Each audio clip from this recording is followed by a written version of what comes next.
नमस्कार दोस्तों, मैं अंकुर उपाध्याय स्वागत करता हूं आप सभी का आपके अपने YouTube channel share market analysis में। दोस्तों, अपकमिंग वीक यानी कल से फ्राइडे तक बड़ा एक्शन होगा मार्केट में, क्योंकि डेटा बहुत सारे हैं जो रिलीज होने हैं इस वीक पे। साथ ही साथ रिजल्ट सीजन भी शुरू होने जा रहा है। मैं शॉर्ट और सिंपल लैंग्वेज में डेटा, डेट और इम्पैक्ट आप सभी के साथ शेयर करता हूं। शुरू करते हैं बिना किसी देरी के, एक एक करके सारी चीजों को कवर करना। मैंने अलग अलग पैरामीटर्स में चीजों को बांटा है। फॉर एग्जांपल, ग्लोबल मार्केट्स में एशिया, यूरोप और यूएस पॉजिटिव और नेगेटिव, साथ ही साथ एफआईडीआई का डेटा। एक जो हमने पैरा बनाया है वो कमोडिटी के प्राइजेस में बनाया है। देन एक डेटा मैंने बनाया वो जो अपकमिंग वीक यानी कल से लेकर फ्राइडे तक डेटा रिलीज करेंगे, कौन कौन से इंपॉर्टेंट डेटाज हैं वो आपके साथ डिस्कस करूंगा।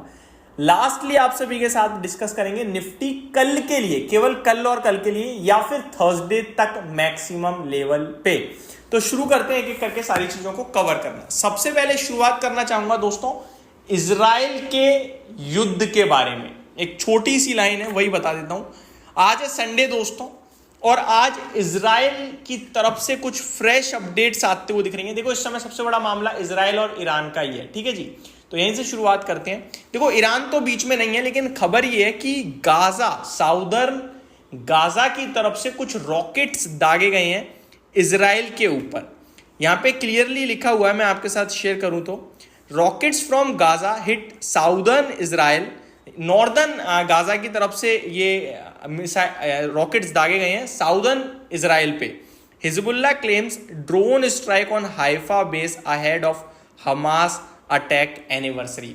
दोस्तों, 7 अक्टूबर को ही ये कहीं ना कहीं हमास का अटैक था, तो उसी की आप कह सकते हो एनिवर्सरी 7 बनाई गई है। तो आज 6 था, कल 7 है, तो उसके चलते आज इन्होंने हमला किया है, ठीक है जी।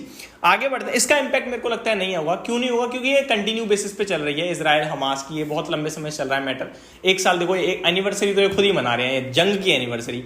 तो इसका इंपैक्ट मेरे को नहीं लगता मार्केट पे आएगा। बस अपडेट थी तो मैंने शेयर कर दिया। आगे सेकेंड है ग्लोबल मार्केट्स में हम यूएस मार्केट की बात करते हैं। यूएस मार्केट दोस्तों पॉजिटिव है पूरी तरीके से। सबसे पहले डाउ की बात करूं तो डाउ आपके लिए लगभग 350 पॉइंट ऊपर बंद हुआ है। नेस्डैक आपके लिए 1.22% की रैली करता हुआ दिखा है। S&P 500 1% ऊपर बंद हुआ है, और रसल 2000 में 1.5% की तेजी थी। तो यूएस मार्केट को पूरी तरीके से थम्स अप है। अब आ जाता हूं यूरोप के बाजार पे।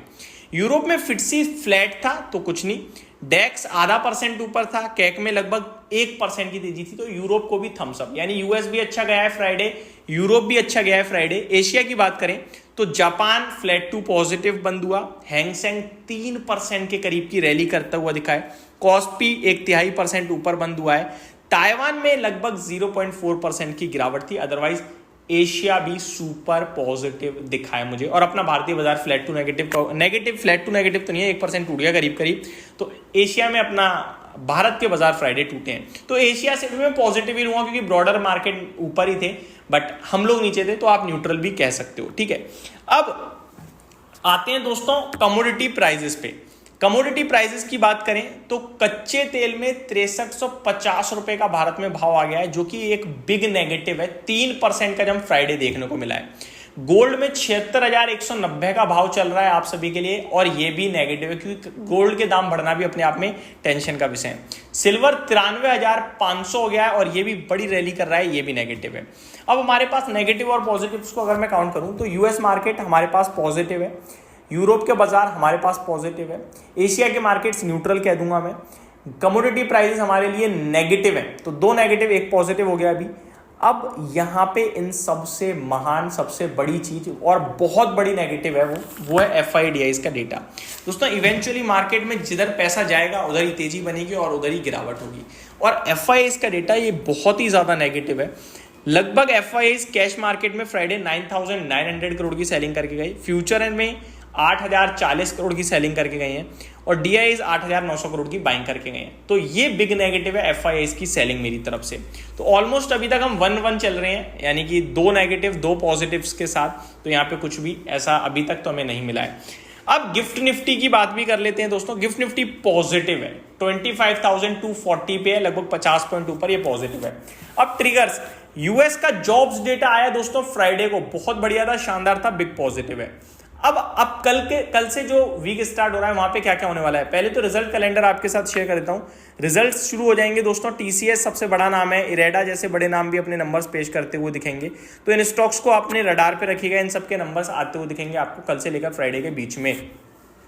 सेकंड, आरबीआई की पॉलिसी आएगी दोस्तों 8 अक्टूबर को, तो ये अपने आप में बड़ा इंपॉर्टेंट हो जाता है। 6 को शुरू होगी, 3 दिन की पॉलिसी होती है, 6, 7, 8 अक्टूबर सुबह 10 बजे RBI governor Shaktikanta Das ji policy announce करेंगे। रेट अनचेंज्ड रहने की उम्मीदें लगाई जा रही हैं। फोर्थ ट्रिगर बनेगा यूएस का इन्फ्लेशन डेटा आएगा दोस्तों 10 अक्टूबर को, और फिफ्थ डेटा आएगा आपका यूएस का जॉबलेस क्लेम डेटा, और ये भी 10 अक्टूबर को ही आता हुआ दिखेगा।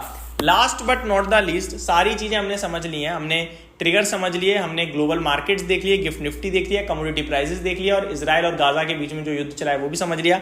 और फाइनल निफ्टी कैसा रहेगा कल दोस्तों, निफ्टी रहेगा पॉजिटिव की उम्मीद है, इसलिए लगा रहा हूं मैं क्योंकि हमें एक बाउंस बैक अटेम्प्ट कर सकते हैं ग्लोबल लेवल को देखते हुए, और ऐसी कोई फ्रेश नेगेटिव चीज नहीं आई है एफआईआईज के डेटा को छोड़ते हुए। एफआईआईज का डेटा आई थिंक बहुत शॉर्ट ऑलरेडी हो चुका है, 24,900 सपोर्ट लेगा, ऊपर में एक बाउंस बैक उछाल आएगा, और बाउंस बैक और उछाल और तेजी में क्या डिफरेंस है उसके ऊपर आज मैंने डिटेल वीडियो बनाई थी। और ये बाउंस बैक है दोस्तों, मैं दोबारा कह रहा हूं, ये बाउंस बैक हो सकता है 25,250 से 500 तक का, जी हाँ 500 तक का बाउंस बैक हो सकता है। उसके ऊपर निकलेंगे तो बड़ी तेजी बनेगी कहीं ना कहीं, या फिर फ्रेश बुल रन में हम लोग आएंगे। अदरवाइज ये 25-500 तक एक बाउंस बैक आ सकता है, मे बी 250 तक आप कहिए। अब ये क्यों आ सकता है, क्योंकि ग्लोबल ठीक दिख रहा है हमें, कुछ फ्रेश नेगेटिव डेवलपमेंट अभी आ नहीं रहा कच्चे तेल को और एफआईडीआईज के सेलिंग को छोड़कर।